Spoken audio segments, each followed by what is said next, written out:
حضرت سیدنا زید بن ارقم رضی اللہ تعالیٰ عنہ ارشاد فرماتے ہیں کہ صحابہ کرام علیہ رضوان نے کریم آقا صلی اللہ علیہ وآلہ وسلم کی بارگاہ میں عرض کیا، عرض کرتے ہیں یا رسول اللہ صلی اللہ علیہ وآلہ وسلم ما هذه الاضاحی، یا رسول اللہ یہ قربانیاں کیا ہیں؟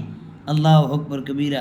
میرے کریم آقا صلی اللہ علیہ وآلہ وسلم نے ارشاد فرمایا قال سنت ابیکم ابراہیم، فرمایا یہ تمہارے باپ حضرت ابراہیم علیہ السلام کی سنت ہے۔ صحابہ کرام نے پھر عرض کی، عرض کرتے ہیں یا رسول اللہ فما لنا فیہا یا رسول اللہ، یا رسول اللہ اس میں پھر ہمارے لیے کیا ہے؟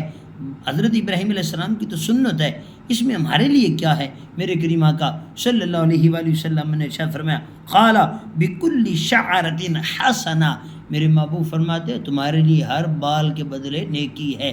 صحابہ کرام نے پھر عرض کر دیا، عرض کرتے ہیں یا رسول اللہ قالوا فالصوف، یا رسول اللہ جو اون ہے، اب ظاہر بات ہے وہ بال ہی بال ہوتے ہیں، اتنے زیادہ بال ہوتے ہیں، تو عرض کرتے ہیں یا رسول اللہ جو اون ہے اس کے بارے میں کیا حکم ہے؟